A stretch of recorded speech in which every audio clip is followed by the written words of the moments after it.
In putting together the introduction to this video, I had to change it several times. But when it came down to it, just saying what happened was enough. So here it goes. Did you know that in 2002, Mike Piazza, former Rookie of the Year, 12-time All-Star and Hall of Famer, had to get behind a podium to the entire world and say the following words: "I'm not gay." And here's the story why.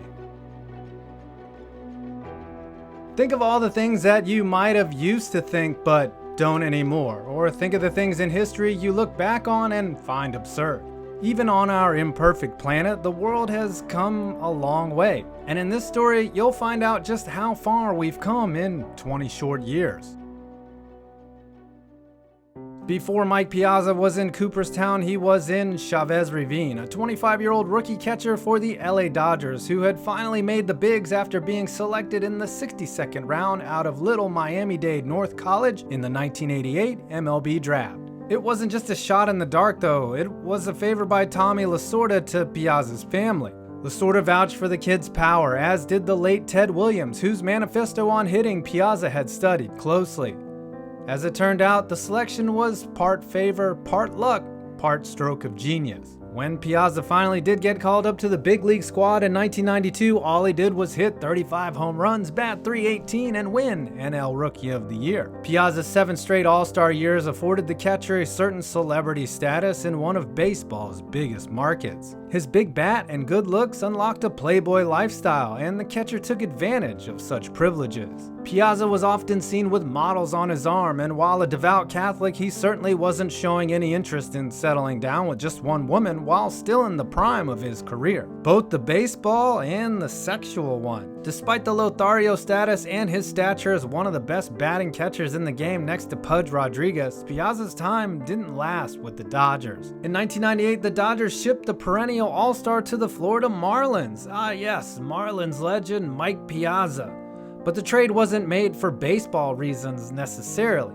It wasn't even made by baseball men. Piazza, with his newfound celebrity, had his fate decided for him by the Hollywood executives that purchased the Dodgers. In his upcoming free agency, Piazza believed that he had the leverage over the Dodgers and could turn that into a $100 million deal with the star status, the family ties, and not to mention his ability to handle the bat. The owners didn't feel the same way. Lasorda had been out as manager for 2 years by then, and the owners bet on their ability to create new stars rather than being held hostage by their current one. Piazza was shipped unceremoniously to South Beach in exchange for Bobby Bonilla and Gary Sheffield, among others. Piazza's tenure with Florida lasted all of 5 games, straight from Florida to the bright lights of Queens, New York, where Piazza's star only grew. In his first full season as a Met, Piazza clubbed 40 home runs, followed by another 38 in his second season when he led New York to the World Series, a loss to the crosstown Yankees dubbed the Subway Series. Piazza would further endear himself as a Met and New Yorker, elevating his status from star to hero. He hit a game-winning home run on September 21st, 2001 in the first game played in New York after 9/11. A no-doubter to center field against the Braves that played it too, and gave a city in mourning a moment to cheer and to hold up as a testament to their collective resilience. But as we would soon learn, no one, even the most beloved of heroes, was beyond reproach in baseball's biggest market. In May of 2002, less than a year after Piazza's iconic homer, Mets manager Bobby Valentine was asked a simple question by a reporter from Details magazine: whether or not the MLB was ready for an openly gay player. Valentine gave an innocuous, forward-thinking answer saying, "The players are a diverse group enough now that I think they could handle it." The New York Post Gossam columnist Neil Travis got a hold of Valentine's words and used them to infer that the manager was the first step in one of his own players coming out, a sort of easing into the waters, or a preemptory strike, as Travis called it. Travis also mentioned a persistent rumor around town that one Met star who spends a lot of time with pretty models and clubs is actually gay and has started to think about declaring his sexual orientation. A very thinly veiled reference to Mike Piazza, or maybe not veiled at all. It gets weirder. The column also posited that another local star was gay, a weatherman, and the nameless Met had recently bought a house in the suburbs with said gay weathermen. Oddly specific and just as bizarre to say the least. With speculation mounting and the story not going away anytime soon, Piazza was eventually under enough pressure that he felt he had to clear the air. Finally, after a groundswell of conjecture with rumors circulating about which Met was actually gay, Big Mike got the opportunity to put the rumors to bed in a press conference. Yes, Mike Piazza had to get a mic shoved in his face and utter these words.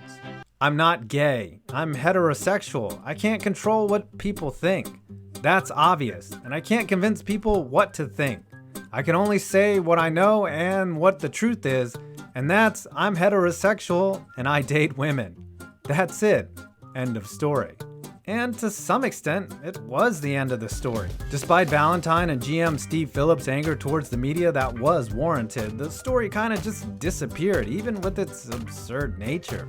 The story's only return to the realm of pop culture was in 2003 when Belle and Sebastian immortalized the bizarre saga in a song that just so happens to have nearly 30 million spins on Spotify and was included on the soundtrack to the 2008 movie Juno. As the song goes, "San Francisco's calling us, the Giants and Mets will play.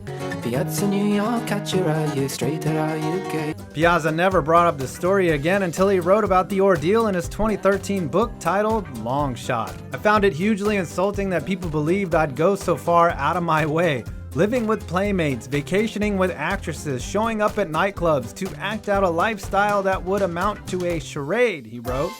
"If I was gay, I'd be gay all the way." That's right, Mike, you gotta go all in, buddy. When scrutinized under the lens of today's climate, Piazza's comments could be construed as less than perfect. One could argue that he should have used the moment as a way to set the stage for athletes who really were on the verge of coming out. A chance to ask, and even if I was, so what? 18 years later, we're far better equipped for an athlete coming out. We know about former Redskins tight end Jerry Smith, whose orientation was no secret in the locker room, although Smith himself never admitted it.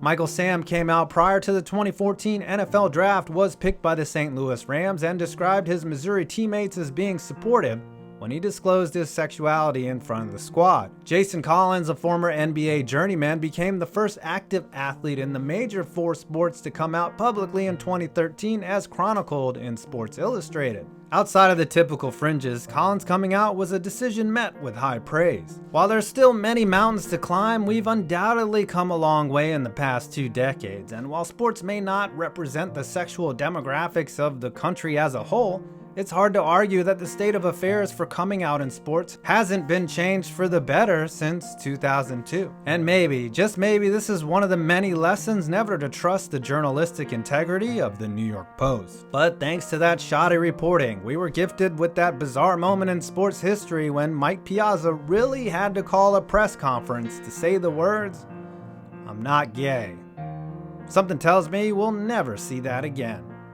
Well, I hope you enjoyed this video. Please subscribe for more sports facts and bad jokes. And of course, you made it to my next video.